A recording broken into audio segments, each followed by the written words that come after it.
बोलिए नारायण भगवान की जय। बोलिए मेरे बांके बिहारी लाल की जय। आप सभी को पांछा कुंछा एकादशी की हार्दिक शुभकामनाएं। आश्विन मास के शुक्ल पक्ष में पाप कुंछा पांच कुंछा एकादशी को मनाया जाता है। ये बड़े आनंद तथा उत्सव के साथ मनाई जाती है। एक समय राजा युधिष्ठिर ने भगवान श्री कृष्ण के समीप जाकर पूछने लगे कि हे द्वारकाधीश, हे भगवान कृष्ण, आप कृपया करके मुझे आश्विन मास के शुक्ल पक्ष की एकादशी की कथा सुनाएं। उसका क्या नाम है, उसका क्या फल है, किस विधि से उस व्रत को किया जाता है। आपने मुझे आश्विन मास के कृष्ण पक्ष की इंदिरा एकादशी के बारे में बताया, जिससे समस्त पितरों का उद्धार हो जाता है और उन्हें मोक्ष की प्राप्ति होती है। अब आप कृपया करके मुझे आश्विन शुक्ल पक्ष की एकादशी के बारे में बताएं। भगवान कृष्ण बड़े ही प्रसन्न हुए तथा भगवान कृष्ण प्रसन्न होकर कहने लगे कि हे युधिष्ठिर, ये आश्विन मास के शुक्ल पक्ष की एकादशी का नाम पांछा कुंछा एकादशी है। ये एकादशी समस्त पापों को नष्ट करने वाली है। माना जाता है कि व्यक्ति के जीवन में जब तक ये एकादशी नहीं आती, जब तक उसके सारे शरीर में पाप बने रहते हैं।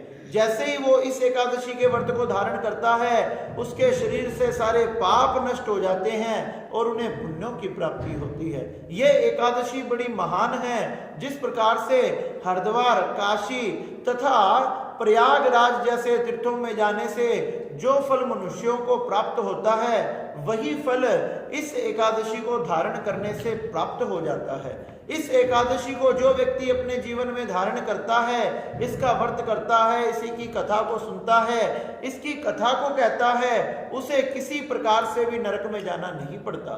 उसने अपने जीवन में कितने भी पाप अगर किए हों, अगर एक बार भी गलती से भी इस एकादशी के व्रत को कर लिया तो उसके सारे पाप नष्ट हो जाते हैं और उसने अपने जीवन में कभी नरक जाना नहीं पड़ता। इस प्रकार से ये एकादशी इतनी महान है। इस एकादशी पे जो भी दान किया जाता है वो अक्षय हो जाता है। भगवान श्री नारायण का पद्म नाम से पूजन किया जाता है। भगवान श्री नारायण का पूजन करें, गोपाल जी का शालिग्राम का पूजन करें, सुंदर घी का दीपक उनके सामने प्रज्वलित करें, सुंदर पुष्पों की माला पुष्पों से उनका श्रृंगार करें, तुलसी दल तुलसी मंजरी से उनका पूजन करें। इनसे भगवान अति प्रसन्न होते हैं। भगवान को पान समर्पित करें। बताया गया कि भगवान पान के पत्ते से पान समर्पित करने से ब्रह्मा विष्णु महेश तीनों प्रसन्न होते हैं। इस दिन भगवान को पान समर्पित किया जाता है तथा पान का दान किया जाता है।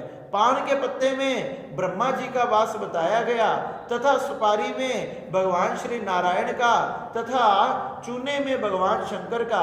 इस प्रकार से ब्रह्मा विष्णु महेश तीनों आपके घर के तथा आपके परिवार के सभी संकटों का, दुखों का, दरिद्रों का हरण करके आपके ऊपर चारों तरफ से कृपा बरसाते हैं। आपके घर में कभी भी किसी प्रकार से अन्न जल आदि की कमी नहीं होती तथा आप अपने जीवन के समस्त पापों को नष्ट करते हुए भगवान के धाम को प्राप्त होते हो। श्री युधिष्ठिर जी महाराज कहने लगे कि हे भगवान कृष्ण, इस एकादशी की इतनी महिमा है तो कृपया करके ये बताएं, क्या इसका व्रत किसी ने धारण किया? भगवान कृष्ण कहने लगे कि हाँ युधिष्ठिर, इसका व्रत विंध्याचल पर्वत पर रहने वाले एक क्रूर क्रोधन नाम के बेलिये ने इसका व्रत धारण किया। क्रूर क्रोधन नाम का बेलिया बड़ा ही पापी था। जीव आत्माओं को मारता, पशु पक्षियों को मारकर उनका भक्षण करता, चोरी करता, डकैती करता, लोगों को लूटता, यही उसका कार्य था। इसी से ही अपने घर की व्यवस्था चलाता था और धीरे धीरे करते करते करते करते उसने अपने जीवन में इतने पाप कर दिए कि उसके समस्त जन्म जन्मांतर के पुण्य नष्ट हो गए और पाप का घड़ा उसका भरने लगा। ऐसे करते करते बहुत वर्ष व्यतीत हो गए और उसने अनेक प्रकार के पाप अपने जीवन में किए।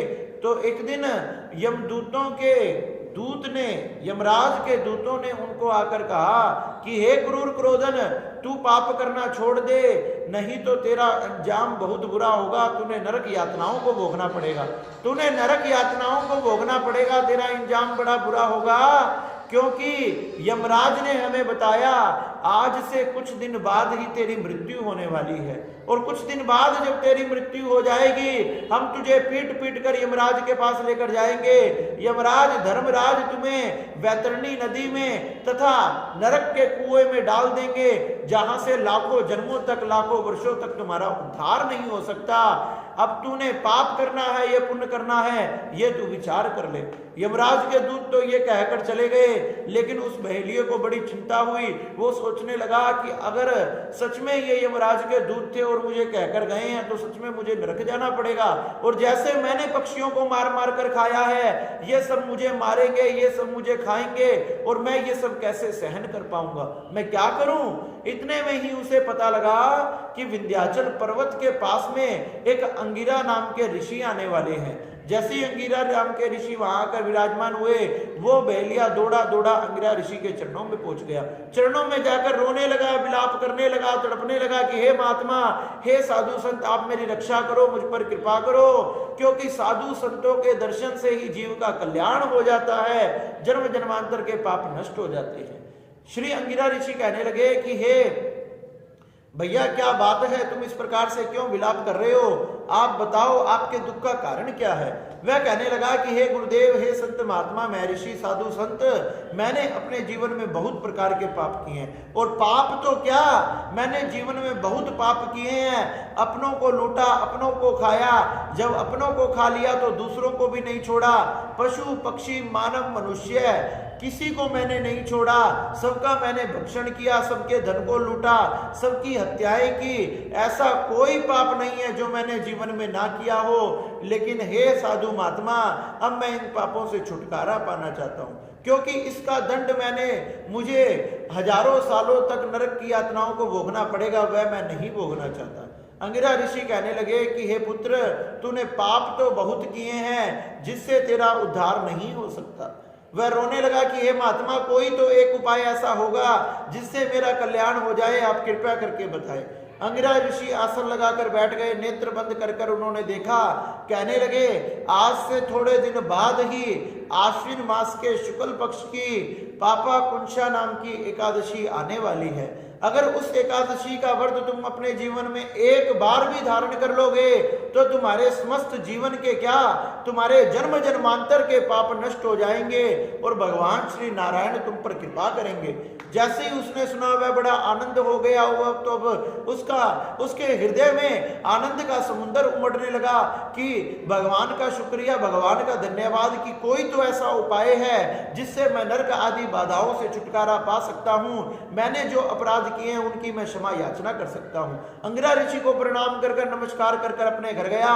कुछ समय बाद जैसे ही अश्विन मास के शुक्ल पक्ष की ये पांचकुंशा नाम की एकादशी का व्रत आया, इस एकादशी के व्रत को धारण किया। धारण करते ही उसके जीवन के समस्त जन्मों के पाप नष्ट हो गए और पाप नष्ट हो गए। जैसे उसने एकादशी को भगवान का भजन किया, पूजन किया, सुंदर पुष्प आदि से, तुलसी से भगवान का पूजन किया, पान भगवान को समर्पित किया। द्वादशी के दिन जैसे ही पारण किया, भगवान श्री नारायण विमान के समेत उसके सामने प्रकट हो गए।